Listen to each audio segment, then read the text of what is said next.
Hello everyone, welcome to Magnet Brains. This is Barkha Gupta, your IP educator for class 12th.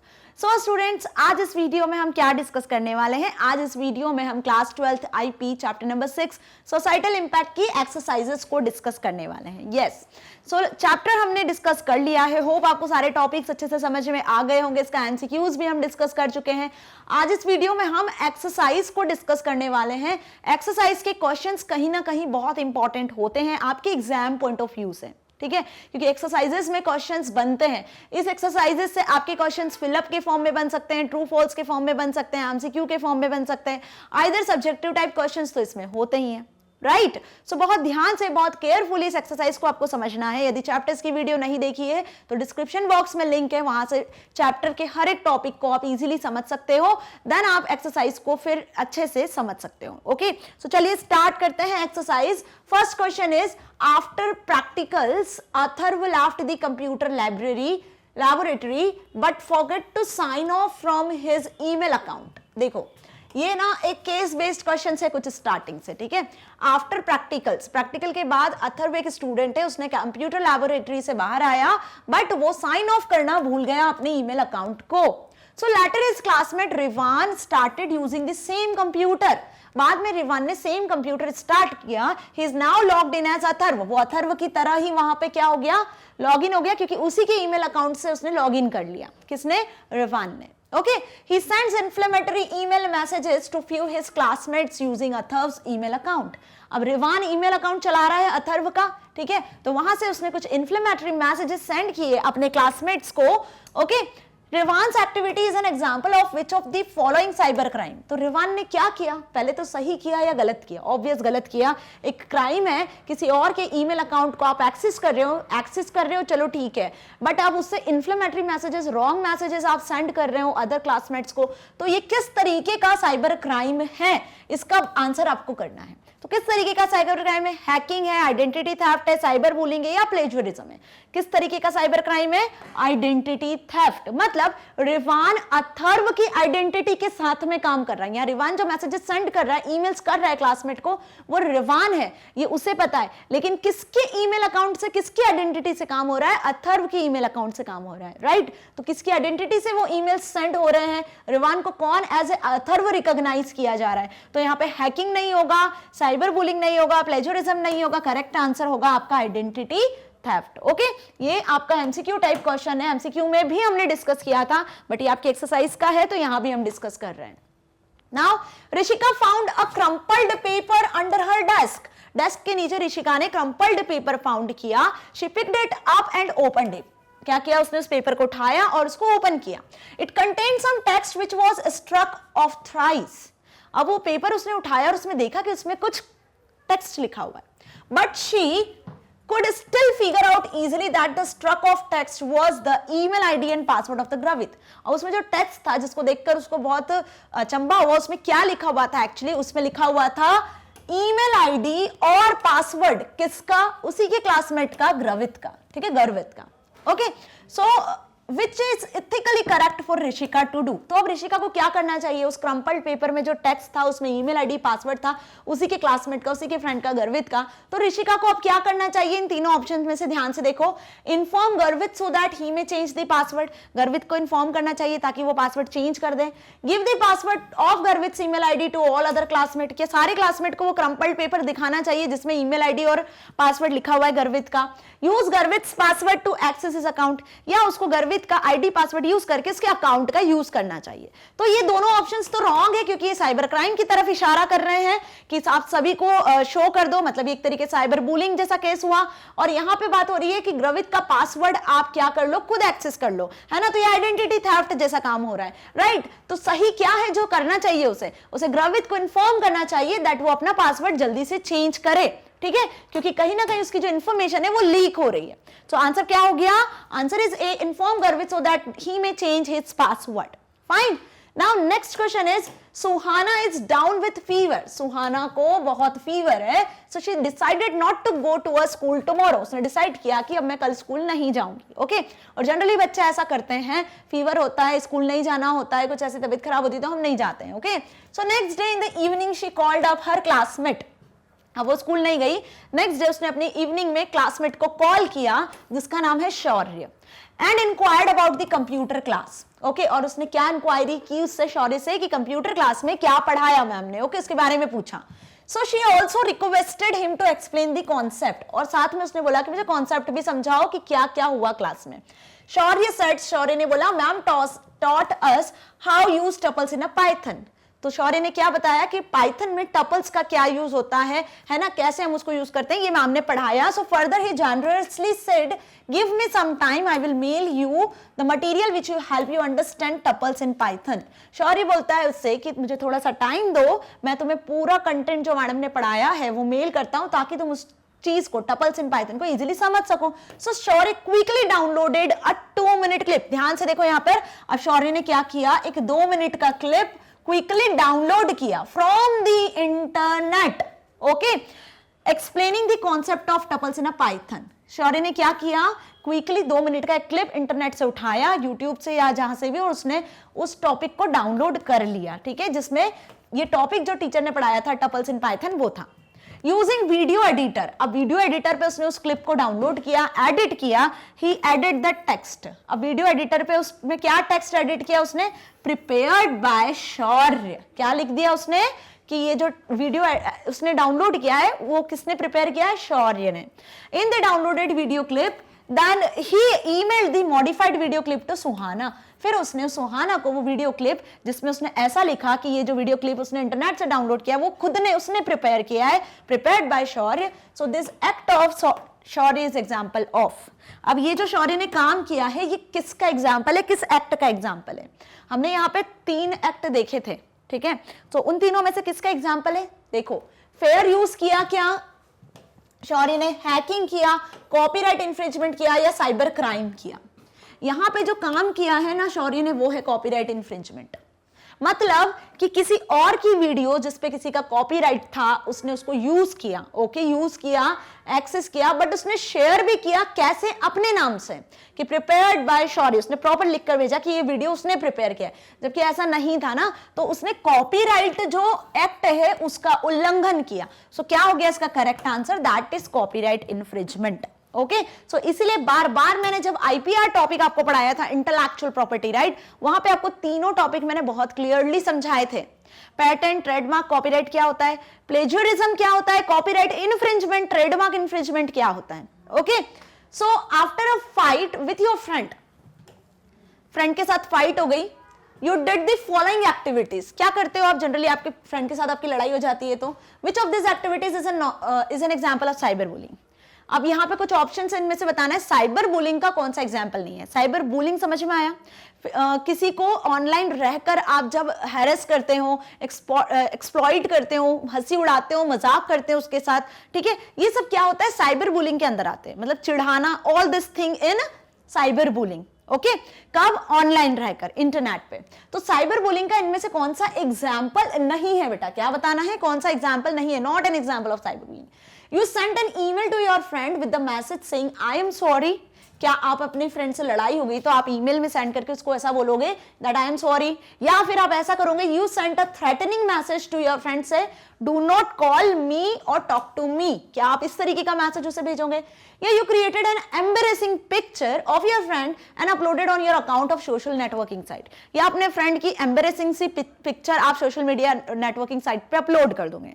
तो देखो ये जो दोनों हैं बी और सी, ये तो हमें साइबर बुलिंग के केसेस लग रहे हैं कि यहां पर वो क्या कर रहा है, अपने फ्रेंड को परेशान करने की कोशिश कर रहा है ना। सो ये दोनों एग्जाम्पल है साइबर बुलिंग के, हमें बताना है नॉट एन एग्जाम्पल। तो कौन सा एग्जाम्पल नहीं है, कौन सा एग्जाम्पल नहीं है, फर्स्ट नहीं है, you sent an email to your friend with the message saying that I am sorry. तो करेक्ट आंसर क्या हुआ, ए। समझ में आ गया। Okay, now next is Saurabh has to prepare a project on digital India initiative. Saurabh को एक project prepare करना है डिजिटल इंडिया इनिशिएटिव पर, ये टॉपिक है। Now he decides to get information from the internet। Internet से उसने इंफॉर्मेशन निकालने की कोशिश की। He downloads 3 वेब पेजेस, उसने 3 वेब पेजेस डाउनलोड किए, that is web page 1, 2 and 3। अब इस टॉपिक से रिलेटेड उसने 3 वेब पेज डाउनलोड कर लिए। Okay, now containing information on digital India initiatives, which of the following step taken by Saurabh N example of plagiarism और copyright infringement. अब plagiarism और copyright infringement के क्या एग्जांपल्स होंगे जो सौरभ ने लिए हैं वो आपको बताना है। Give justification in support of your answer. First देखो क्या लिखा है, he read a paragraph on digital India initiatives from web page 1। जो वेब पेज 1 उसने डाउनलोड किया, उसमें एक पैराग्राफ लिखा हुआ था उस टॉपिक पे, उसको उसने पढ़ा, फिर उसने रिफ्रेश किया, उसे क्या किया, उसने रिफ्रेश किया, मतलब उस पैराग्राफ में को उसने अपने ओन वर्ड में चेंज किया, ठीक है। एंड देन ओन वर्ड्स में चेंज करने के बाद उसने फाइनली उस पैराग्राफ को रिफ्रेश करके अपने प्रोजेक्ट में ऐड कर दिया, अपने प्रोजेक्ट में उस पैराग्राफ को लिख दिया। सो ये पहला ऑप्शन हुआ। पहला ऑप्शन क्या हुआ कि वेब पेज 1 में जो लिखा था उसको उसने रिफ्रेश किया, अपने वर्ड्स में कन्वर्ट किया और फिर लिखा। तो यहाँ पे ध्यान से देखो, प्लेजरिज्म का मतलब होता है कि आप किसी के वर्क को, आप किसी के आर्टिकल को, बुक को, किसी चीज को, कोई भी लाइन को यदि आप एक्सेस कर रहे हो तो या तो उसे प्रॉपर रेफरेंस दे या फिर आप उसे प्रॉपर साइटेशन दे, ठीक है। जैसे रेफरेंसेस करके लिखा रहता है ना कि ये इस ऑथर की लाइन्स है जो हम हमारे प्रोजेक्ट में यूज कर रहे हैं। तो यहां पर उसने क्या किया, यहां पर उसने किया कि उस टॉपिक को पढ़ा, उस पैराग्राफ को पढ़ा, लेकिन रेफरेंस नहीं दिया, उसने उसमें चेंजेस करके फिर लिखा, अपने वर्ड में रिफ्रेश किया। तो रिफ्रेश करना भी क्या होता है, प्लेजरिज्म नहीं होता है ना। तो ये प्लेजरिज्म का एग्जांपल नहीं है, यहाँ पे उसने कोई उल्लंघन नहीं किया है, यहाँ उसने प्रॉपर उस टॉपिक, उस पैराग्राफ को पढ़ा और उसको अपने वर्ड्स में कन्वर्ट करके लिखा, जो कि टोटली न्यू थे, कहीं कोई कॉपी वर्क नहीं था। ओके, नेक्स्ट देखो, ही डाउनलोडेड 3 इमेजेस। अब सेकंड वेब पेज जो उसने डाउनलोड किया वहां से उसने 3 इमेजेस को डाउनलोड किया। From web page 2 he made a collage of his project using this images. अब उसने क्या किया है, 3 इमेजेस का कोलाज बनाया बढ़िया, और कोलाज बना के उसने अपने प्रोजेक्ट में पेस्ट कर दिया। बट वहां उसने उस इमेजेस में कोई एडिटिंग नहीं की, उस इमेजेस को कोई रेफरेंस नहीं दिया, उस इमेजेस का कोई साइटेशन नहीं लिखा कि ये इमेज उसने इस वेब पेज से एक्सेस किया है, इस ऑथर ने डिजिटल इनिशिएटिव टॉपिक पे लिखा था, वहां से उस इमेजेस को उठाया है, मतलब सोर्स को इंडिकेट नहीं किया इमेजेस के। तो ये आपका क्या हो गया, करेक्ट आंसर हो गया, एक एग्जांपल हो गया। किसका एग्जांपल हो गया, ये प्लेजरिज्म का, कॉपीराइट इन्फ्रिंजमेंट का, है ना। अब देखो सी वाला, he download digital India initiative icon from web page 3। Third web page में उसने क्या किया था, आइकन डाउनलोड किया था, and posted it on the front page of this project report. तो ये क्या आपको लग रहा है क्या कॉपीराइट और प्लेजरिज्म का इन्फ्रिंजमेंट? नहीं। ये भी क्यों नहीं लग रहा है, क्योंकि आइकन तो हर जगह पर किसी भी चीज का जो लोगो होता है, जो आइकन होता है, वो सेम ही होता है। आप यदि अपने स्कूल का प्रोजेक्ट बनाते हो तो फ्रंट पेज पे स्कूल की लोगो पिक्चर लगाते हो ना, वो भी तो आप कहां से, इंटरनेट से कॉपी करके लगाते हो, राइट। तो आइकन जैसी चीज जो होती है, जो लोगो होता है, यदि उसको आप अपने प्रोजेक्ट या किसी चीज पे यूज कर रहे हो तब आप इसका कोई भी वो रेफरेंस या प्लेजरिज्म, कॉपीराइट इन्फ्रिंजमेंट नहीं होगा, राइट, क्योंकि ये चीज सब जगह सेम होगी, एक जैसी होगी। पॉइंट समझ में आया? सो क्या होगा करेक्ट आंसर, कॉपीराइट और प्लेजरिज्म इन्फ्रिंजमेंट का बी वाला आंसर करेक्ट होगा, कि उस कोई भी इमेज, कोई भी लाइन, कोई भी पर्टिकुलर पैराग्राफ, यदि ऐसी कोई चीज आप कॉपी कर रहे हो, then you have to do the citation और रेफरेंसेस, या आप उसे रिफ्रेश करो। ओके, सो यही प्लेजरिज्म, कॉपीराइट इन्फ्रिंजमेंट के एग्जांपल थे। Now next is match the following. अब देखो 6th क्वेश्चन दिया हुआ है, मैच द फॉलोइंग, ध्यान से देखना। ये मैच द फॉलोइंग है, ये एमसीक्यू पॉइंट ऑफ व्यू से भी बनता है, सभी को अच्छे से पता है ना।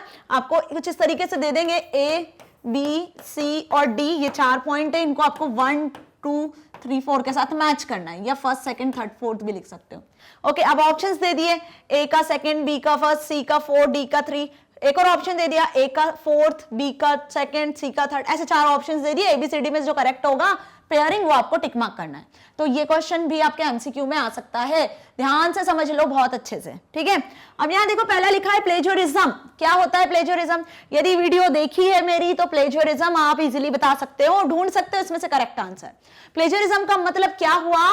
प्लेजरिज्म का मतलब अभी हमने प्रीवियस क्वेश्चन देखा ना, इसके प्रीवियस वाला, है ना, कि किसी भी ऑथर का, किसी भी क्रिएटर के वर्क को यदि आप कॉपी करते हो बिना उसको रेफरेंस, बिना उसको साइटेशन दिए, दैट इज कॉल्ड प्लेजरिज्म। तो चलो चारों ऑप्शंस देख ले, इसमें प्लेजरिज्म का क्या होगा।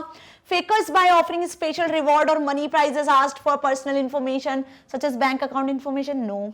Copy and paste information from the internet into your report and then organise it, the trail that is created when a person uses the internet, breaking into computers to read private emails and other files. तो क्या हुआ इसका answer?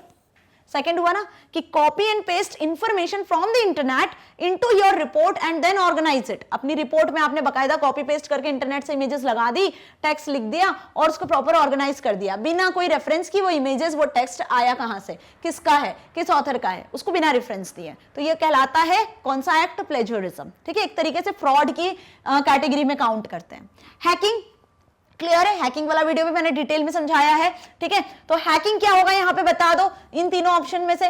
फेकर्स by offering special rewards और money prizes asked for personal information such as bank account information, या फिर the trail that created when the person uses the internet, या breaking into computers to read private emails and other files. Yes, ये लग रहा है हमें कि breaking into computers to read private emails and other files, private emails या other files को computers से क्या करना, ब्रेक करना, हैक करना और उसका मिसयूज करना, that is called hacking. Next देखो credit card fraud. Credit card fraud का ऑब्वियस ये होगा फर्स्ट वाला, fakers by offering special rewards और money prize asked for personal information such as bank account information, that is called credit card fraud. अब digital footprint हमने detail में पढ़ा है, बचा है क्या थर्ड वाला।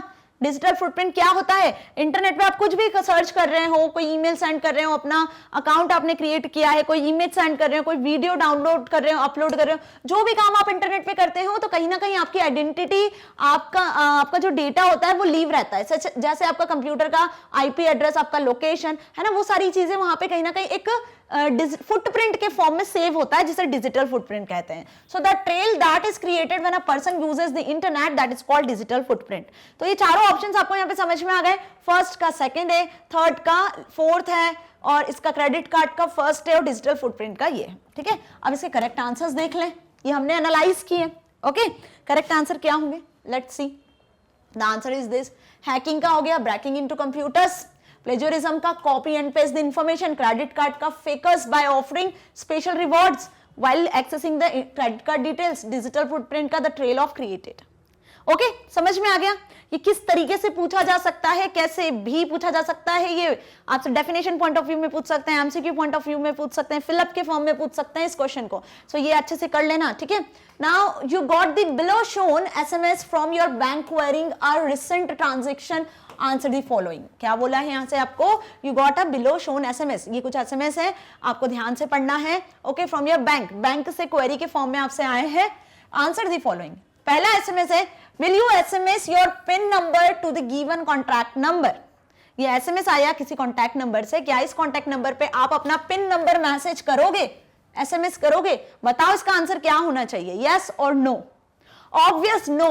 कभी भी ऐसे कोई मैसेजेस आते हैं किसी भी कॉन्टैक्ट नंबर से जो आपसे आपका पिन नंबर ओटीपी मांगते हैं, तो आपको इसका नो आंसर करना है, आपको कभी ये चीज शेयर नहीं करनी है। Okay, so I will not share PIN to that contact number. क्यों? क्योंकि इसका यूज करके आपका बैंक अकाउंट हैक हो सकता है, उसमें से अमाउंट स्टील हो सकता है। Will you call the bank helpline number to recheck the validity of the SMS received. क्या आप बैंक हेल्पलाइन नंबर पे कॉल करोगे, किस लिए? To recheck the validity the SMS received, कि एसएमएस रिसीव होता है कि नहीं होता है उसके लिए। तो ये आपसे एक्चुअली कंफर्मेशन मैसेज है, राइट, कि क्या आप हेल्पलाइन नंबर पे कॉल करके आपकी सुविधा के लिए पूछा जा रहा है ना क्वेश्चन, है ना। तो हम क्या करेंगे, यस, हम बैंक की हेल्पलाइन नंबर तो सभी के पास होता ही है, पासबुक में लिखा होता है, वहां से कॉल करके बोलो कि हमें एसएमएस नहीं आ रहे हैं बैंक साइड से, तो वो आपके एसएमएस रिसीव्ड हुए नहीं है, उससे रिगार्डिंग इंफॉर्मेशन देंगे। तो दोनों तरीके के मैसेजेस में देखो यहाँ क्यों ऐसे क्वेश्चन पूछे, ये एग्जांपल बेस्ड या एक्चुअल में रियल सिचुएशन बेस्ड क्वेश्चंस है, ऐसा होता है, ठीक है। बट यहाँ पे लोग कंफ्यूज फिर भी हो जाते हैं। समझ में आया? तो आपको दोनों क्वेश्चन में पहले तो दोनों एसएमएस में डिफरेंस समझ में आ गया अच्छे से। ओके, सो अब यहाँ पे नेक्स्ट क्वेश्चन दिया हुआ है, Preeti celebrated her birthday with her family. Preeti अपनी फैमिली के साथ में बर्थडे सेलिब्रेट कर रही है।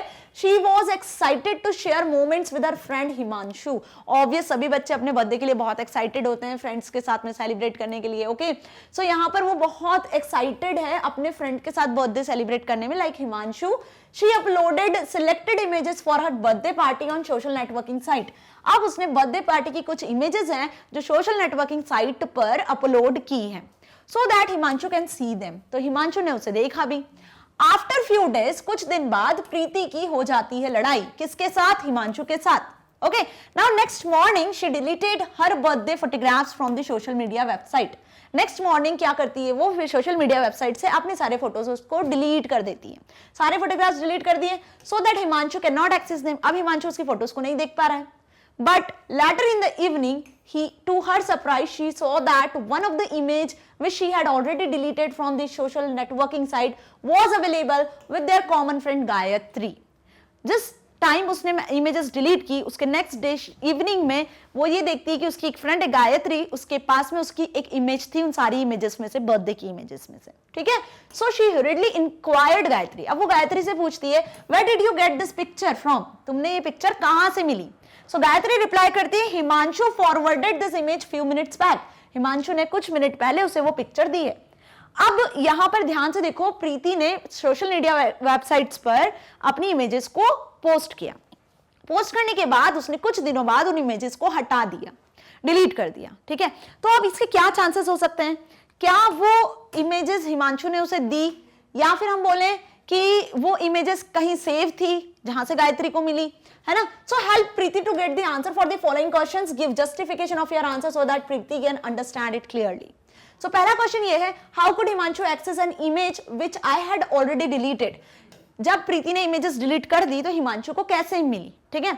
सो यहाँ पे देखो, इमेजेस यदि एक बार अपलोड हो गई, जो मैंने अभी आपको एक चीज बताई कि यहाँ पे कॉन्सेप्ट यूज हो रहा है इस क्वेश्चन में, इस एग्जांपल में, डिजिटल फुटप्रिंट का, कि इंटरनेट पे यदि आपने एक बार कोई चीज क्रिएट की, यदि इंटरनेट पे आपने कोई चीज इंटेंशनली या अनइंटेंशनली भी किसी भी तरीके से, जैसे यहाँ उसने बर्थडे की फोटोग्राफ इंटेंशनली अपलोड की थी अपने ईमेल अकाउंट पे, उसने फिर इंटेंशनली डिलीट भी कर दी, लेकिन वो चीज एक डिजिटल फुटप्रिंट के वे में रहती है सर्वर पे, कहीं जाती नहीं है। आप सोचते हो कि आपने डिलीट कर दिया, लेकिन वो परमानेंटली सेव रहती है।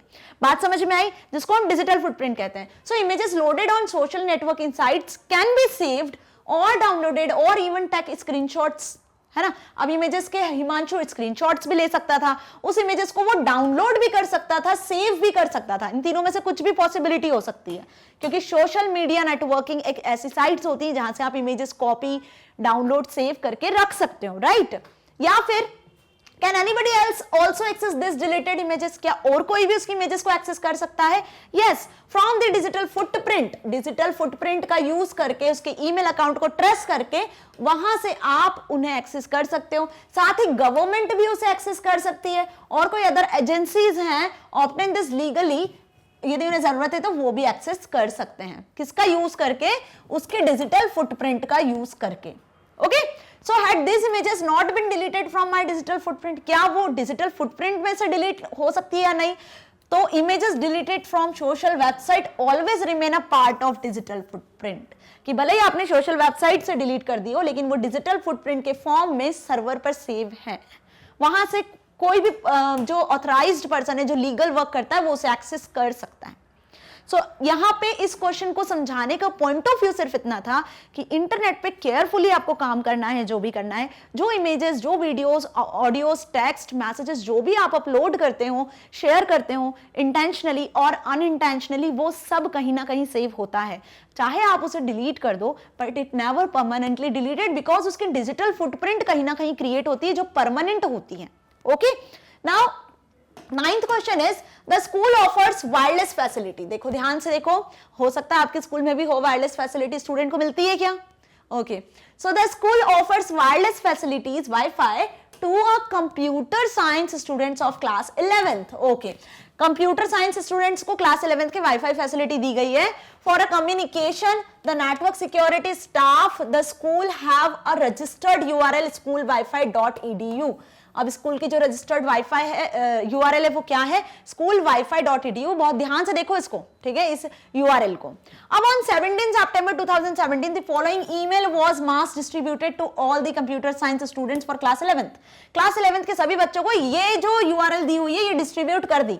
Okay, now the email claimed that password of the student was about to expire, so instructions were given to go URL renew their password within 24 hours। अब क्या इंस्ट्रक्शंस आ रही है स्कूल वालों के पास कि 24 घंटे के अंदर पासवर्ड को रिन्यू करो। ओके, पासवर्ड आपका एक्सपायर हो गया है।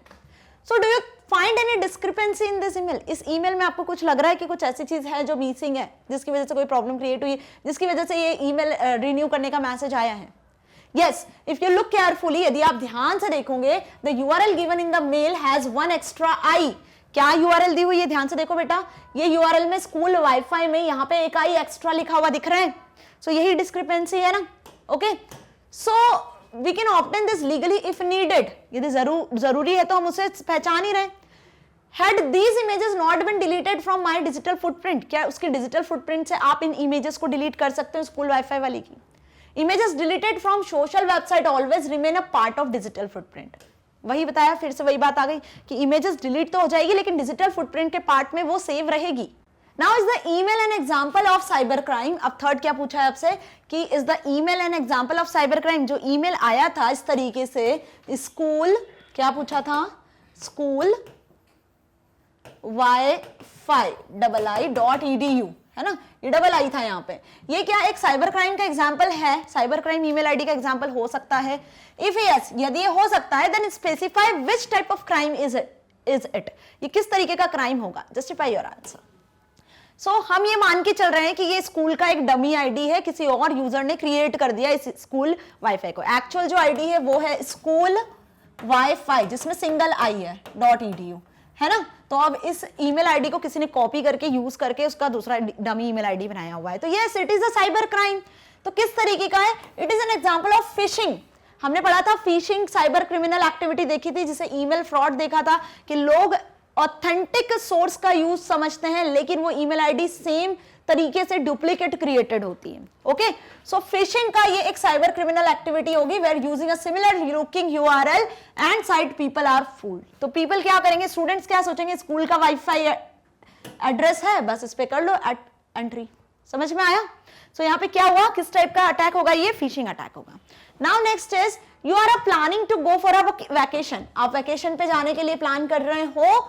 You surfed the internet to get an answer for the following queries. अब आपको कहाँ जाना है ना, उसके लिए आप इंटरनेट को सर्च कर रहे हो. ठीक है, जब आप इंटरनेट पे सर्च करते हो तो सबसे पहले आपने सर्च किया वेदर कंडीशंस जहां आपको जाना है. अब जहां आप जाना चाह रहे हो वहां पे टिकट्स अवेलेबल है कि नहीं, एयर टिकट्स है ना, क्या फेयर है, उसके क्या चार्जेस है, वो आपने विजिट किया. फिर आपने प्लेसेस देखी कि आपको जहां जाना है उस प्लेसेस के आसपास क्या क्या है, क्या घूम सकते हो, तो प्लेस आपने देखी. फिर आपने वहां पे आसपास रहने के लिए, स्टे करने के लिए होटल्स देखे कि कौन कौन से होटल्स हैं, किन के साथ आप डील कर सकते हो. तो आपने क्या किया, इंटरनेट पे घूमने के लिए, प्लान करने के लिए वेकेशंस, ये 4 चीजें सर्च की. तो अब इस क्वेश्चन के अकॉर्डिंग आपको बताना है कि which of your above mentioned actions might have created a digital footprint. इन चारों में से कौन सा ऑप्शन है जो आपके डिजिटल फुटप्रिंट को क्रिएट करेगा. देखो चारों टॉपिक्स में ध्यान से देखो, वेदर कंडीशन भी आप सर्च कर रहे हो, तो कहीं ना कहीं आपकी लोकेशन वगैरह तो ट्रेस हुई होगी. अवेलेबिलिटी ऑफ एयर टिकट्स, तो जहां पे आपने जिस एयर वेबसाइट्स पे जाके लॉग इन किया होगा, वहां पे जहां आप एक्सेस कर रहे होंगे टिकट्स को, सर्च कर रहे होंगे जिस डेट के अकॉर्डिंग, वहां भी आपकी जो इन्फॉर्मेशन है, लॉग इन इन्फॉर्मेशन, वो भी गई होगी. जिन प्लेसेस को आप विजिट कर रहे हो वहां भी आपकी डिजिटल फुटप्रिंट क्रिएट हुई है और इस वेबसाइट पे भी आपकी डिजिटल फुटप्रिंट क्रिएट हुई है. तो चारों के लिए आपने 4 अलग अलग वेबसाइट को विजिट किया, कहीं पे आपने लॉग इन किया, कहीं आपने डायरेक्ट इन्फॉर्मेशन को एक्सेस किया. सो ऑल ऑफ दिस, चारों केसेस में आपकी डिजिटल फुटप्रिंट क्रिएट होगी. ओके, तो डिजिटल फुटप्रिंट क्रिएट होती है, आप चाहे इंटेंशनली या अनइंटेंशनली ईमेल कर रहे हो या कोई वेबसाइट सर्फ कर रहे हो, कुछ भी कर रहे हो, आपकी डिजिटल फुटप्रिंट क्रिएट होती है. Fine. How would you recognise if one of your friend is being cyber bullied. Okay, आप कैसे रिकॉग्नाइज करोगे कि आपका फ्रेंड जो है वो साइबर बुल्ड हुआ है या हो रहा है. ठीक है, मतलब साइबर बुलिंग एक टाइप का क्या होता है, साइबर क्राइम होता है. क्या होता है वो मैंने बताया अभी, किसी को बिना वजह ऑनलाइन रहकर आप परेशान करते हो, ईमेल के थ्रू उसको एम्बैरेस फील करवाते हो, उसको अनकंफर्टेबल फील करवाते हो, that is called cyber bullying, है ना. हैरेसमेंट जैसे जो केसेस होते हैं. सो यहाँ पे आपको बताना है कि आप कैसे रिकॉग्नाइज करोगे. फर्स्ट पॉइंट दिया है, site the online activities which would help you detect that your friend is being cyber bullied. Okay, so repeated posting of rumours, आप देखोगे कि किसी की वेबसाइट से, आपके फ्रेंड की वेबसाइट से रिपीटेड पोस्ट हो रहे हैं र्यूमर्स के, अफवाह जैसे. ठीक है, गिविंग द थ्रेट ऑनलाइन, जिसकी वजह से कुछ ऑनलाइन थ्रेट बना हुआ है. Posting the victim's personal information, sexual harassment और comments aim to publicly ridicule a victim. जब ये सारी कंडीशन होती है तो हम क्या समझते हैं कि यस, आपका जो फ्रेंड है या जो भी पर्सन है, आप वो साइबर बुल्ड हो रहा है. Okay, now next is what provisions are in IT act 2000। अब आईटी एक्ट के बारे में भी हमने पढ़ लिया है कि आईटी एक्ट 2008 जो कि 2000 एक्ट में पास किया गया था टू कॉम्बैट सच सिचुएशन। इस तरीके की सिचुएशन के लिए क्या प्रोविजंस दिए हुए हैं, क्या गाइडलाइंस दी हुई है आईटी एक्ट में। जो अभी हमने सिचुएशन देखी साइबर बुलिंग की, उसके अकॉर्डिंग क्या सिचुएशंस है। This act provides legal framework for electronic governance. Electronic governance के लिए लीगल फ्रेमवर्क प्रोवाइड करता है by giving recognition to electronic records and digital signatures. क्या देता है वो, electronic records and digital signatures को रिकॉग्नाइज करने के लिए ये राइट्स, ये हम बोल सकते हैं कि इस तरीके के लीगल फ्रेमवर्क को प्रोवाइड करता है। So the act outlines cyber crimes and penalties from them. ये एक्ट के थ्रू आप रिकॉग्नाइज कर लोगे कि कौन ऐसा पर्सन है जो उसे परेशान कर रहा है, उसके बदले में उससे पेनाल्टी भी पे करवाओगे। Okay, so right the difference between the following. अब एक क्वेश्चन है जो कि बहुत इंपॉर्टेंट है। इस क्वेश्चन को करने से ना आपकी बहुत सारे डाउट्स क्लियर हो जाएंगे, समझ रहे हैं, मतलब आपकी जो बुक में टॉपिक्स है ना वो क्लियर हो जाएंगे। यदि आपने नहीं भी पढ़ा होगा तो इसको जब आप समझोगे ना तो आपको बहुत सारी चीजें क्लियर हो जाएगी चैप्टर की। जैसे पहले आपको बोला है difference between copyright and patents. Copyright and patents में क्या डिफरेंस है। दूसरा आपसे पूछा है प्लेजरिज्म एंड कॉपीराइट इन्फ्रिंजमेंट में क्या डिफरेंस है, क्योंकि कहीं ना कहीं लगभग या में एक जैसे ही लगते हैं। प्लेजरिज्म में भी क्या होता है कि किसी के वर्क को कॉपी कर लेना बिना उसको रेफरेंस दिए, बिना उसको साइटेशन दिए। कॉपीराइट इन्फ्रिंजमेंट में कि जिसका परमिशन नहीं थी उसको आपने अपने तरीके से रिप्रेजेंट कर दिया, है ना। तो इन दोनों में एक्चुअल डिफरेंस क्या है। Non ethical hacking and ethical hacking, ये तो आपको सभी को क्लियर है कि जो पॉजिटिव इंपैक्ट के लिए, जो पॉजिटिव इंटेंशन के साथ हैकिंग होती है, जिसमें आप साइबर अटैक के अगेंस्ट उस वर्क करते हो, that is called ethical. Non ethical जो नेगेटिव इंटेंशन के साथ कंप्यूटर और इंडिविजुअल, ग्रुप ऑफ इंडिविजुअल को हार्म करने के लिए होती है, वो non ethical. Active and passive footprints, ये भी क्लियर है तुम्हें, है ना। एक्टिव मतलब जो इंटेंशनली आप क्रिएट कर रहे हो, पैसिव जो अनइंटेंशनली क्रिएट होती है footprints. Free software, free and open source software. Free software जो फ्री ऑफ कॉस्ट होते हैं, जिसको आप इजीली चेंज कर सकते हो, एडिट कर सकते हो, रन कर सकते हो, सिस्टम्स पे शेयर्स कर सकते हो फ्रेंड्स के साथ, है ना, कॉपी कर सकते हो, डिस्ट्रीब्यूट कर सकते हो। फ्री एंड ओपन सोर्स जो फ्री भी रहते हैं, जिसमें चेंजेस भी कर सकते हो आप। ये फ्री सॉफ्टवेयर जनरली आपको फ्री ऑफ कॉस्ट अवेलेबल रहे, ये कंपलसरी नहीं होता है। ओके, तो अब वन बाय वन हम क्या करते हैं, इन सारे डिफरेंसेस को डिस्कस कर लेते हैं। फर्स्ट देखते हैं हम कॉपीराइट एंड पेटेंट्स। तो कॉपीराइट क्या हुआ है, ध्यान से देखो। A copyright is a collection of rights automatically vested to someone who has created an original work. Copyright किसके थ्रू क्रिएट किए जाते हैं, कॉपीराइट के लॉज होते हैं जिसमें कुछ लाइसेंसेस के अकॉर्डिंग कॉपीराइट क्रिएट किए जाते हैं। जब कोई पर्सन अपना ओरिजिनल वर्क चाहता है कि वो मेरे राइट से ही किसी और को मिले, ठीक है, तो उसके लिए वो अपने ओरिजिनल वर्क का कॉपीराइट लेता है। The copyright owner has authority. अब जिसने कॉपीराइट लिया वो उसके वर्क का हो गया ऑनर, उसके पास अब अथॉरिटी होती है to keep the transfer the right to use distribute individually to one or more people. अब वो उसके पास ये राइट होते हैं कि वो अपने वर्क को कितने पीपल्स के साथ में शेयर करना चाहता है, सेल करना चाहता है, या एक से ज्यादा लोगों में शेयर करना चाहता है, ट्रांसफर करना चाहता है अपने कॉपीराइट्स को कलेक्टिवली टू और मोर पीपल में। तो यहाँ पे तो कॉपीराइट समझ में आया कि जब ऑनर अपने क्रिएटिव वर्क से रिलेटेड क्या चाहता है, कॉपीराइट क्रिएट करना चाहता है कि कोई और अदर यूजर यदि उसे यूज करे तो उसकी परमिशन के साथ यूज करे, उसके पास अथॉरिटी हो।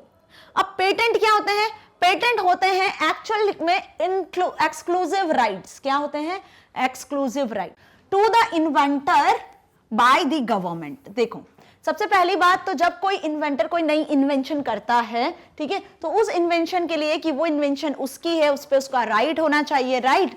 तो इसके लिए यहां पर गवर्नमेंट से एक्सक्लूसिव राइट लिए जाते हैं, और यही exclusive right as a permission क्या कहलाते हैं, पेटेंट कहलाते हैं। बात समझ में आई। Patent give the holder a right to exclude others for making, selling, using, importing a particular product or a service in exchange for full public disclosure of their invention. उसके इन्वेंशन को यदि वो सेल करना चाहे तो वो cell कर सकता है, ठीक है। अब उस इन्वेंशन को यदि वो इंपोर्ट करके किसी और तरीके से यूज करना चाहे कोई अदर यूजर तो वो कर सकता है। तो पेटेंट क्या कहते हैं, एक्सक्लूसिव राइट देते हैं। एक्सक्लूसिव राइट आप समझ रहे हो ना, मतलब कि उस पेटेंट के साथ में वो सारी चीजें करवा सकता है, लाइक उससे कुछ रिलेटेड नई चीज प्रिपेयर करना है, उसको सेल करना है, ठीक है, उससे यूजिंग और इंपोर्टिंग पर्टिकुलर प्रोडक्ट और सर्विसेज, उससे रिलेटेड कोई नई प्रोडक्ट और सर्विसेज को इंपोर्ट करना है। सो वो सारी चीजों का राइट होता है पेटेंट के साथ। अब पेटेंट जो होते हैं वो 20 इयर्स के लिए गवर्नमेंट अलॉट करती है, 20 इयर्स तक आपके पास में उसकी परमिशन रहती है, ग्रांट रहता है, उसके बाद आपको उसको रिन्यू करवाना है या जो भी। ओके, सो यहां तक समझ में आ गया कॉपीराइट एंड पेटेंट। अब है next plagiarism and copyright infringement. Plagiarism क्या हुआ? Is stealing someone else intellectual work and representing it as your own work without citing the source of information. जिस जगह से आप इंफॉर्मेशन को एक्सेस कर रहे हो उसको बिना साइट किए, उसको बिना रेफरेंस किए आप उस वर्क को अपने वर्क की तरह बता रहे हो, मतलब आप कहीं से इंफॉर्मेशन चुरा कर अपना वर्क बता रहे हो उसे, ठीक है, तो ये प्लेजरिज्म। कॉपीराइट इन्फ्रिंजमेंट क्या हुआ? Copyright infringement is the use of production of copyright protected material. Copyright protected जो मटेरियल है उसका आप यूज कर रहे हो, ठीक है, without the permission of the copyright holder. यहां आपको परमिशन लेने की जरूरत है कॉपीराइट वर्क की, यहां आपको परमिशन नहीं लेना है, आप एक्सेस कर सकते हो, बट आपको रेफरेंस देना है, आपको साइटेशन देना है, या आप उसको रिफ्रेश करो। अभी एक क्वेश्चन देखा था ना हमने digital initiative, India initiative topic पे, कि उसने फर्स्ट पैराग्राफ को कॉपी किया, एक्सेस किया, लेकिन उसको उसने रिफ्रेश किया, अपने ओन वर्ड्स में लिखा, that is called plagiarism, right. यहां पे किसी का वर्क पहले से क्रिएटेड है, उसके बिना परमिशन के आप उसको यूज ही नहीं कर सकते हो। बात समझ में आ गई? दोनों में डिफरेंस समझ में आया? जब आप उसकी परमिशन के साथ उसको यूज करोगे तब वो प्रॉपर कॉपीराइटेड वर्क होगा, यदि कर लेते हो तो कॉपीराइट इन्फ्रिंजमेंट होगा। दोनों में difference clear? Non ethical hacking and ethical hacking. अब नॉन एथिकल हैकिंग क्या हुआ? पहले एथिकल देख लेते हैं। It is done on behalf of a company which wants to find out the loopholes in the system in context to security. Security maintain करने के लिए एथिकल हैकिंग का यूज किया जाता है। साइबर अटैक के अगेंस्ट एथिकल हैकिंग होती है, ठीक है, इसके लिए भी टेक्निकल एक्सपर्टाइज की नीड होती है। Unethical hacking, on the other hand, it is done in order to harm or cause loss to an individual or a company. Individual या कंपनी को लॉस करने के लिए, उन्हें हार्म करने के लिए, है ना, इसलिए हम जो हैकिंग होती है वो क्या कहलाती है? अनएथिकल हैकिंग होती है। अनएथिकल हैकर्स को क्या कहते हैं? ब्लैक हैट हैकर्स और क्रैकर्स। एथिकल हैकर्स को क्या कहते हैं? व्हाइट हैट हैकर्स, ठीक है। ये सिक्योरिटी बचाने के लिए होती है, ये सिक्योरिटी ब्रेक करने के लिए होती है। Okay, now active digital footprint and passive digital footprint. Active digital footprint जो मैंने बताया, इंटेंशनली जब आप डेटा को ऑनलाइन सबमिट कर रहे हो, जैसे आप ईमेल अकाउंट बना रहे हो तो अपना इंफॉर्मेशन आप सबमिट कर रहे हो, यूजर आईडी पासवर्ड क्रिएट कर रहे हो, तो एक्टिव डिजिटल फुटप्रिंट हुई, जिसमें आप ईमेल सेंड कर रहे हो, मैसेजेस ऑनलाइन सेंड कर रहे हो, कुछ सोशल मीडिया पे पोस्ट कर रहे हो, कुछ कमेंट कर रहे हो, ये सब आप इंटेंशनली कर रहे हो, that is active digital footprint, इससे क्रिएट होने वाली फुटप्रिंट्स, ठीक है। पैसिव जब आप कुछ अनइंटेंशनली लीव करते हो ऑनलाइन, जब ऑनलाइन आप सर्वर पे या वेब ब्राउजर पे हिस्ट्री के फॉर्म में कुछ अनइंटेंशनली लीव कर देते हो, that is called passive digital footprint. Like आप कुछ वेबसाइट्स को विजिट कर रहे हो, आप सर्वर पे कुछ सर्च कर रहे हो, ठीक है, या which identify the internet service provider और योर अप्रोक्सीमेट लोकेशन, है ना, तो ये जो सारी चीजें हैं, इसमें जब आपकी इंफॉर्मेशन जो डिजिटल फुटप्रिंट के फॉर्म में क्रिएट होती है वो होती है passive digital footprint. Now free software and FOSS, that is free and open source software, दोनों में डिफरेंस ध्यान से देखो। Free software mean software is freely accessible. सबसे पहला तो फ्रीली एक्सेसिबल है, can be freely used, changed, improved, copied, distribute to other. No payments are needed to be made for free software. Free मतलब हर तरीके से फ्री, पेमेंट से free. मैंने भी बताया था आपको कि पेमेंट से फ्री है, आप उसको इजीली एक्सेस कर सकते हो, उसमें चेंज कर सकते हो, उसको इंप्रूव कर सकते हो, कॉपी कर सकते हो, डिस्ट्रीब्यूट कर सकते हो, तो वो हुआ फ्री सॉफ्टवेयर। समझ में आया? अब यदि हम बात करें free and open source software की, तो it refers to a software which is both free as well as open source, and open source means its source code is also available. इसका source code available हो सकता है, होगा, actual source code available है। जैसे Python की बात करते हैं तो पाइथन का सोर्स कोड अवेलेबल होता है सॉफ्टवेयर का ना, उसमें आप चेंज करके नए वेरिएशंस आप क्रिएट कर सकते हो, ठीक है। ऐसे बहुत सारे सॉफ्टवेयर होते हैं जिनके सोर्स कोड आपको मिलते हैं, जैसे मोजिला फायरफॉक्स है ना, लिनक्स का उबंटू, सब समझ में आ रहा है ना, तो ये फ्री ओपन सोर्स सॉफ्टवेयर हुआ। तो दोनों में डिफरेंस क्लियर हुआ। अब फ्री ओपन सोर्स सॉफ्टवेयर में जरूरी नहीं है कि आपको पेमेंट करना पड़े, कुछ ऐसे भी सॉफ्टवेयर होते हैं जिनका आपको कुछ लिटिल अमाउंट पे करना होता है, इट मे बी फ्री और may not be free of cost. Okay, now if you plan to use a short text from an article on the web, right steps must you take in order to credit the sources used. ध्यान से देखो, if you plan to use a short text from an article, किसी article से आप कुछ short text को access करने की कोशिश कर रहे हैं इंटरनेट से, what steps must you take in order to credit the source used? आप जिस सोर्स से यूज कर रहे हो, जहां से आप शॉर्ट टेक्स्ट को एक्सेस करने की कोशिश कर रहे हो आर्टिकल में से, तो क्या आप उसको कैसे क्रेडिट दोगे, है ना, किस सोर्स का यूज करोगे उसे क्रेडिट देने के लिए उस आर्टिकल के ऑथर को, ठीक है। So following steps need to be taken, मतलब यहां पर प्लेजरिज्म ना हो उसके लिए आप क्या करोगे। आप किसी के कोई ऑथर है, उस ऑथर ने ये आर्टिकल लिखा हुआ है, क्या लिखा हुआ है, ये आर्टिकल लिखा हुआ है, यहाँ पे ऑथर का नाम लिखा हुआ है सपोज। अब यहाँ से आपने ये 2 लाइन उठाई, ये शॉर्ट टेक्स्ट उठाई, इसको आप कॉपी करना चाह रहे हैं, तो आप इसको कैसे रेफरेंस करोगे, कैसे साइटेशन दोगे, क्या करोगे आप इस सोर्स को क्रेडिट देने के लिए, क्योंकि क्रेडिट देकर ही आप यूज कर पाओगे। तो फर्स्ट स्टेप है determine if you need the permission to use the desired piece of work. सबसे पहले आपको परमिशन है कि नहीं, आप उसको एक्सेस कर पा रहे हो कि नहीं, कॉपी भी कर पा रहे हो कि नहीं। Identify the owner of the article, article के ऑनर को आइडेंटिफाई करो कि कौन है। Identify the right needed to use it, अब उस ऑथर को आपने आइडेंटिफाई कर लिया कौन है, अब उस आर्टिकल पे क्या क्या राइट्स हैं, कॉपी करने का राइट है, पेस्ट करने का राइट है कि नहीं, सिर्फ रीड ओनली राइट है, क्या आप उसमें चेंजेस कर सकते हो, ये राइट्स है। Contact the owner and negotiate whether payment is required, या आप उसको एक्सेस करोगे तो क्या ऑनर को कुछ पेमेंट तो नहीं चाहिए, मतलब वो सेल तो नहीं कर रहा है, ठीक है, तो आप उससे कॉन्टैक्ट करो। Get your permission agreement in writing, ठीक है, और यदि वो पेमेंट भी इस आर्टिकल को सेल कर रहा है तो आप क्या करोगे, एक एग्रीमेंट भी लोगे राइटिंग में, वो भी, ठीक है, कि you use this article on selling, ठीक है, समझ में आ गया। Now next is when you search online for pictures. अब देखो सबसे पहली चीज तो यहाँ पे ये कि फिर ये एक एग्जाम्पल बेस्ड क्वेश्चन है, ध्यान से सुनो।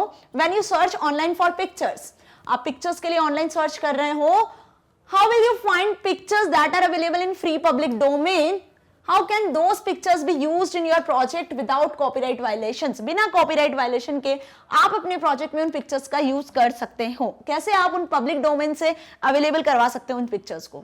सो द इमेजेस विद कॉपीराइट और creative commons license can be used without copyright violations, बिना कॉपीराइट वायलेशंस के आप कैसे एक्सेस करते हो इमेजेस पे। गूगल में आप इमेजेस सर्च करते हो कोई भी, तो आपको बहुत सारी इमेजेस मिलती है, कुछ इमेजेस उनमें ऐसी होती है जिन पे कॉपीराइट होता है, कुछ इमेजेस ऐसी होती है जो बिना कॉपीराइट की होती है, जिसको आप इजीली एक्सेस कर सकते हो। तो वो इमेजेस जो बिना कॉपीराइट वायलेशन के होती हैं, है ना, उन इमेजेस को हम बोलते हैं कॉपी लेफ्ट और क्रिएटिव कॉमन्स लाइसेंस। समझ में आया, 2 लाइसेंस देखे थे, जीपीएल एंड सीसी। सीसी मतलब क्रिएटिव कॉमन लाइसेंस, जो कॉपीराइट वर्क आपको फ्री में एक्सेस करवाते हैं वो सीसी होते हैं, that is creative commons. Okay, so यहां पर क्या है, कॉपीराइट वायलेशन के बिना आप कैसे एक्सेस कर सकते हो क्रिएटिव कॉमन्स लाइसेंस की जो इमेजेस होंगी उन्हें।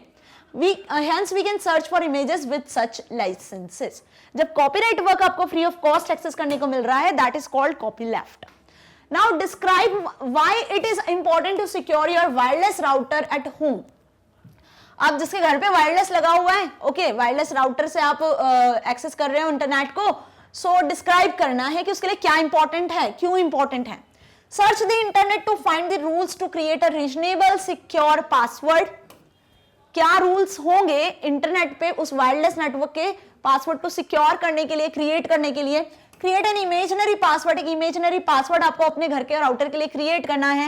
Will you share your password from home router with the following people, क्या आप अपने घर के राउटर का वायरलेस नेटवर्क का पासवर्ड शेयर करोगे किसी पर्सन के साथ, या जस्टिफाई योर आंसर। अब इसके लिए क्या होगा, क्या आप पेरेंट्स के साथ शेयर करोगे, फ्रेंड्स के साथ शेयर करोगे, नेबर्स के साथ शेयर करोगे, या होम ट्यूटर्स के साथ शेयर करोगे, ठीक है, क्या पासवर्ड आप सेट करोगे, कुछ नॉर्मल। तो इसका आंसर क्या होगा वो देखते हैं। ओके, सो इसका आंसर कुछ इस तरीके से है, आपको यहाँ पे हर एक कंडीशन को, जो हर एक क्वेश्चंस पूछे हैं ना, उनके आंसर्स करने हैं। सबसे पहला तो wifi router security is important, otherwise only one can use our wifi to commit fraud और साइबर क्राइम। क्या है सबसे पहला पॉइंट, सबसे पहला पॉइंट ये है कि आपको साइबर क्राइम से बचना है, ठीक है। साइबर क्राइम मतलब कि आपके घर में जो वाईफाई लगा हुआ है उसका पासवर्ड आपको किसी को शेयर नहीं करना है, ठीक है। यदि वो गलती से कहीं किसी रॉन्ग पर्सन के हाथ में लग गया, शेयर हो गया, तो वो उसका यूज करके कैसा भी साइबर क्राइम कमिट कर सकता है। So rules to create secure password, सबसे पहले तो हमें सिक्योर पासवर्ड को क्रिएट करना है। तो सिक्योर पासवर्ड कैसे क्रिएट होता है, पासवर्ड हमेशा 8 कैरेक्टर का होता है, the more characters the better, अगर 8 से ज्यादा आप यूज कर रहे हो इट मींस कि बेस्ट है, बेटर है। The maximum of both upper case and lower case, password के अंदर अपर केस लोअर केस दोनों होना चाहिए। A mixture of letters and number, alpha numeric होना चाहिए, लेटर्स भी होना चाहिए, नंबर्स भी होना चाहिए। Inclusion of at least 1 special character, इसमें एक स्पेशल कैरेक्टर होना भी कंपलसरी होता है। स्पेशल कैरेक्टर समझते हो ना, @ हैश कोई सा भी symbol. Not use greater than और less than, in your password as both can cause problems in web browser। यदि ऐसा होता है तो वेब ब्राउजर पे प्रॉब्लम आती है, क्योंकि ये जो स्पेशल सिंबल्स हैं ये वेब ब्राउजर के पहले से क्रिएटेड है। ओके, इनका मीनिंग उसमें क्रिएटेड है। तो पासवर्ड स्ट्रांग होना चाहिए, 8 कैरेक्टर्स का होना चाहिए, 8 कैरेक्टर से ज्यादा कैरेक्टर हो तो बेटर है। अल्फा न्यूमेरिक होना चाहिए, लोअर केस अपर केस का आप यूज कर सकते हो, स्पेशल कैरेक्टर्स का आप यूज कर सकते हो। तो राउटर का पासवर्ड आपको कुछ इस तरीके से ही रखना है, जैसे फॉर एग्जाम्पल आपने रख लिया ARZ123 फिर @ इस तरीके से आप यूज कर सकते हो पासवर्ड का। ठीक है, now next is we shall share the password with parents only. अब पासवर्ड आपको सिर्फ अपने फैमिली मेंबर्स, मतलब घर में यदि आपके पेरेंट्स रहते हैं तो आप उनके साथ शेयर कर सकते हो ताकि वो भी उसका यूज कर सके।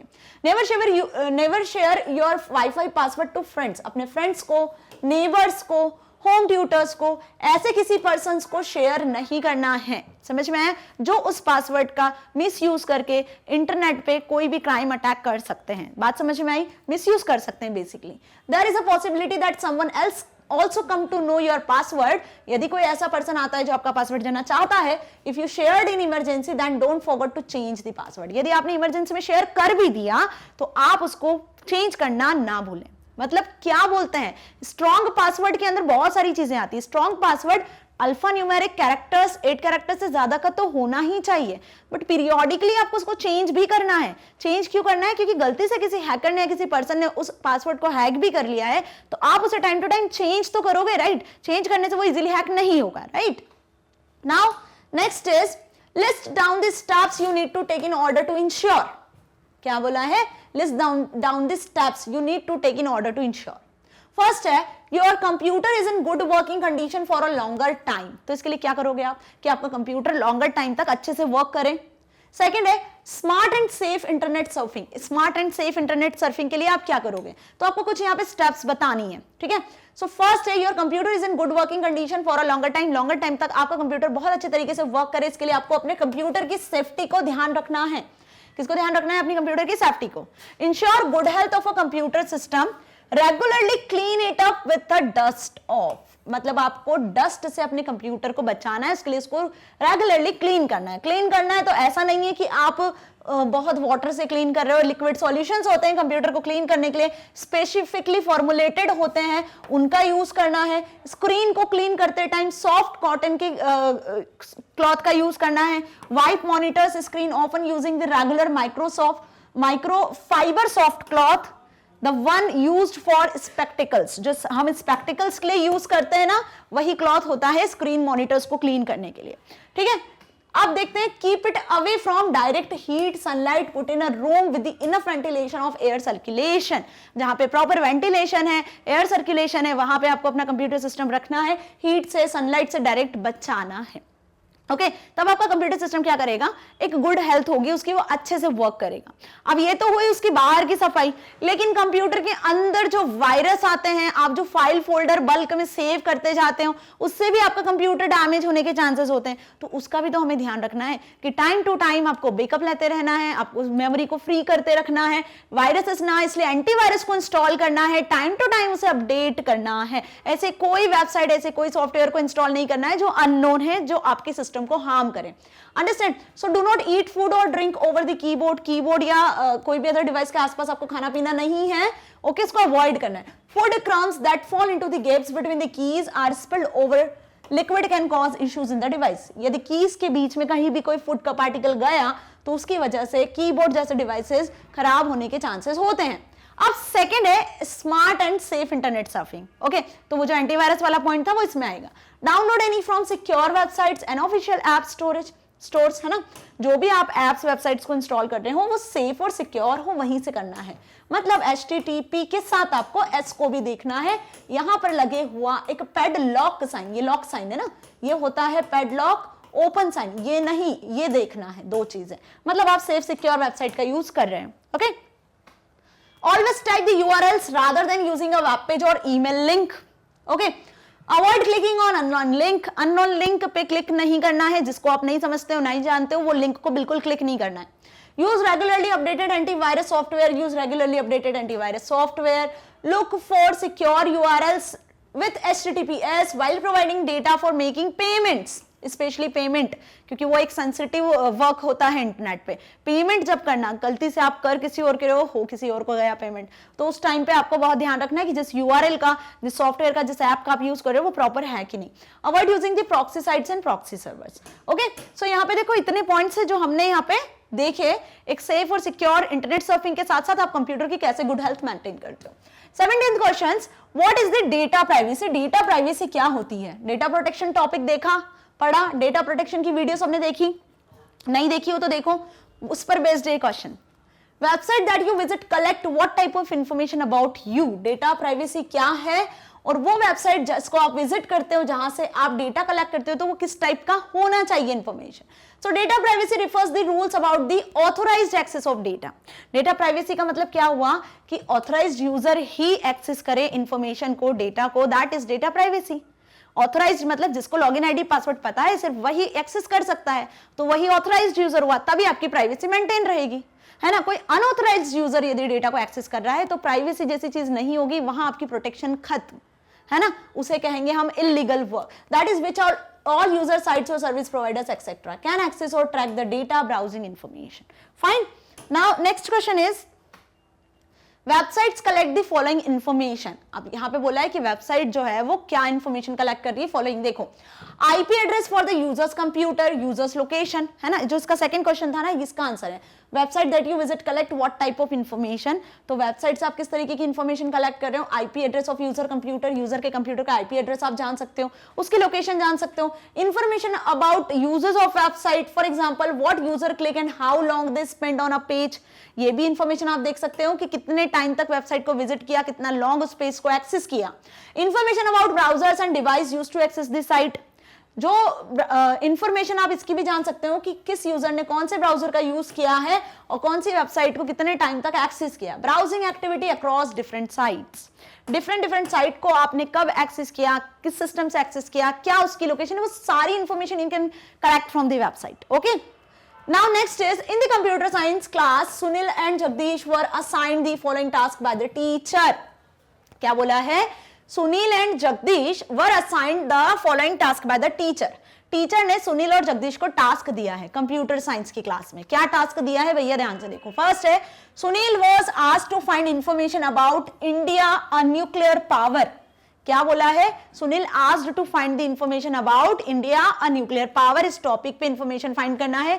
ही वाज आस्क्ड टू गूगल, अब उसने क्या करा, सुनील ने गूगल से सर्च किया, गूगल ब्राउजर का यूज किया and prepare his reports using Google doc. Google browser का यूज किया, वहां से इंडिया और न्यूक्लियर पावर के बारे में सर्च किया और गूगल डॉक पे ही उसने पूरी इंफॉर्मेशन प्रिपेयर की। क्वेश्चन समझ में आया? आगे बढ़ते हैं, आगे क्या लिखा हुआ है नेक्स्ट देखो। Jagdish was asked to find information about digital India. Jagdish को बोला गया डिजिटल इंडिया के बारे में इंफॉर्मेशन लेकर आओ, तो उसने मोजिला फायरफॉक्स उसको सर्च करना है और उसने रिपोर्ट प्रिपेयर की लिब्रे ऑफिस राइटर पे। अब आपको दोनों चीजों को ध्यान से देखना है, ठीक है। पहला क्या बताया कि सुनील ने कहां से सर्च की इंफॉर्मेशन, गूगल क्रोम से और गूगल डॉक्स पे प्रिपेयर किया। जगदीश ने कहां सर्च की इंफॉर्मेशन, मोजिला पे और लिब्रे ऑफिस राइटर का यूज किया। So what is the difference between technologies by Sunil and Jagdish? Sunil और जगदीश ने दोनों ने जो टेक्नोलॉजी यूज करी उसमें क्या डिफरेंस है, बहुत ध्यान से समझ के आंसर करो। देखो, Sunil used freeware software. Sunil ने किसका यूज किया, freeware software. Google free, Google doc free, गया उसने सर्च किया, इंफॉर्मेशन बनाई, गूगल डॉक पे अपलोड कर दी, गूगल डॉक क्रिएट कर लिया। While Jagdish used free and open source software. Jagdish ने क्या किया है, free and open source software का यूज किया है। मतलब लिब्रे ऑफिस जो है और मोजिला फायरफॉक्स जो सॉफ्टवेयर्स हैं, इनके सोर्स कोड आपको ओपनली अवेलेबल हैं, पब्लिकली आप इनके सोर्स कोड को एक्सेस कर सकते हो। समझ में आया? सो क्या डिफरेंस हुआ दोनों में कि सुनील ने फ्रीवेयर सॉफ्टवेयर का यूज किया और जगदीश ने free and open source software का यूज किया। Now cite examples depicting that you were a victim of following cyber crime. Also cite provisions in IT Act to deal with such cyber crime. देखो, अब यहाँ पे कुछ cyber crime दिए हुए हैं और IT एक्ट के तहत इनसे आप कैसे डील कर सकते हो, उनमें क्या गाइडलाइंस, क्या प्रोविजंस लिखे हुए हैं। पहला दिया हुआ है आइडेंटिटी थेफ्ट, तो इसके रिगार्डिंग क्या प्रोविजंस है IT एक्ट में। क्रेडिट कार्ड अकाउंट थेफ्ट, इसके अकॉर्डिंग क्या प्रोविजंस है।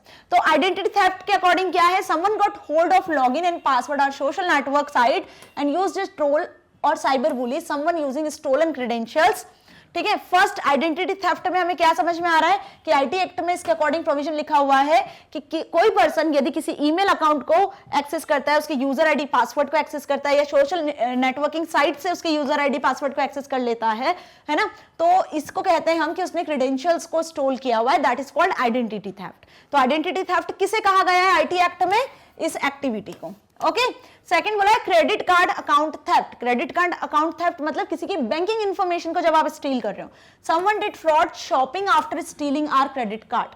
ठीक है, आप ऑनलाइन शॉपिंग कर रहे हैं, एट दैट टाइम आपकी क्रेडिट कार्ड डिटेल्स थेफ्ट हो गई, क्रेडिट कार्ड डिटेल्स हैक हो गई, that is called credit card account theft. तो दो तरीके के थेफ्ट हैं जो आईटी एक्ट में मेंशन है। ठीक है, और इनके लिए प्रोविजंस क्या हैं? इनके लिए कुछ प्रोविजंस भी बने हुए हैं, लाइक साइबर एपेलेट ट्रिब्यूनल के थ्रू आपको पेनाल्टी पे करनी है, आपको जेल भी हो सकती है। ठीक है, कुछ 5 लाख रुपीस का जुर्माना ऐसे पेनाल्टी पे करनी होती है। Okay, so Nirija is a student of class 11th। Next question है, क्लास 11th की एक स्टूडेंट है Nirija. She has opted of computer science. Computer science उसने ऑप्ट किया है। She prepared the project assign to her. उसको एक प्रोजेक्ट दिया हुआ है, अब उसे प्रिपेयर करना है। She mailed it to her teacher. उसने प्रिपेयर कर लिया और टीचर को मेल कर दिया। The snapshot of email is shown below. अब जब उसने मेल किया तो उसका स्नैपशॉट है एक ईमेल का। Find out which of the following email etiquettes are missing in it, justify your answer. है ना, अब वो ईमेल का स्क्रीनशॉट यहाँ लगाया नहीं है, आपकी बुक में होगा। ये क्वेश्चन मैं एमसीक्यू में समझा चुकी हूँ। ओके, हाँ नहीं है, ये क्वेश्चन मैं एमसीक्यू में समझा चुकी हूँ, राइट। तो उस स्क्रीनशॉट में मिसिंग क्या है मैं बता देती हूँ। ये प्रॉपर ईमेल का फॉर्मेट होता है, राइट, ईमेल का फॉर्मेट होता है।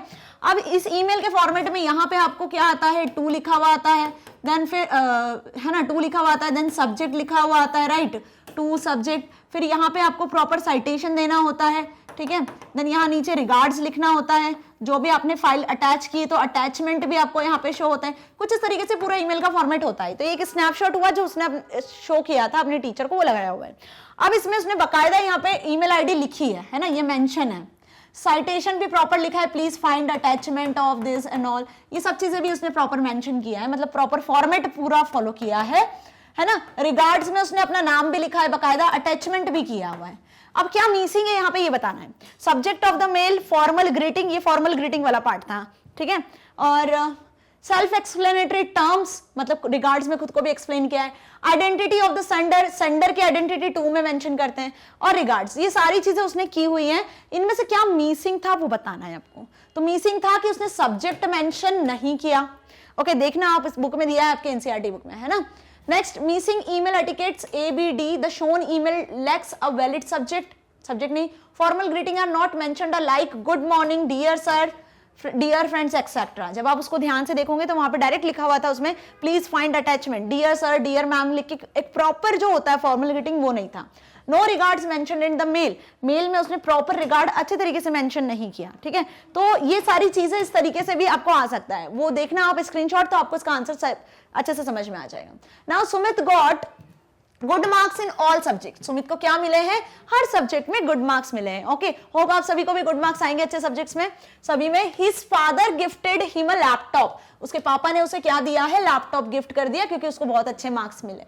ओके, सो यहां समझोगे मेरे साथ आईपी सब्जेक्ट को बहुत अच्छे से, तो आपको आईपी में भी बहुत अच्छे मार्क्स आएंगे। Hope your father you will get the laptop for you. He would like to make Sumit aware of health hazards associated with inappropriate and excessive use of laptop. देखो ध्यान से समझो, सुमित को लैपटॉप मिला एज ए गिफ्ट, उसके father ने दिया क्योंकि उसको बहुत अच्छे मार्क्स आए सभी सब्जेक्ट में। अब वो उस लैपटॉप का यूज कर रहा है। ठीक है, Sumit aware of health hazards associated with inappropriate and excessive use of laptop. Sumit को पता है कि लैपटॉप को किस तरीके से यूज करना है ना। ठीक है, उसको हेल्थ हैजार्ड्स भी सब पता है। Like so help his father to list the points which he should discuss with Sumit. तो उसके फादर को आपको हेल्प करना है कि वो सुमित के साथ में क्या डिस्कस करें हेल्थ से रिलेटेड। भाई आप कोई नई चीज खरीदते हो, जैसे नई बाइक खरीदते हो तो आपके पेरेंट्स समझाते हैं ना 18+ पे आपको चलाना है, आपका लाइसेंस बनेगा प्रॉपर, ये वो सारी चीजें है ना। जब भी कोई नई चीज ली जाती है तो हमारे पेरेंट्स हमें उसके बारे में पहले पूरे अच्छे से समझाते हैं, फिर हम उसका यूज करते हैं।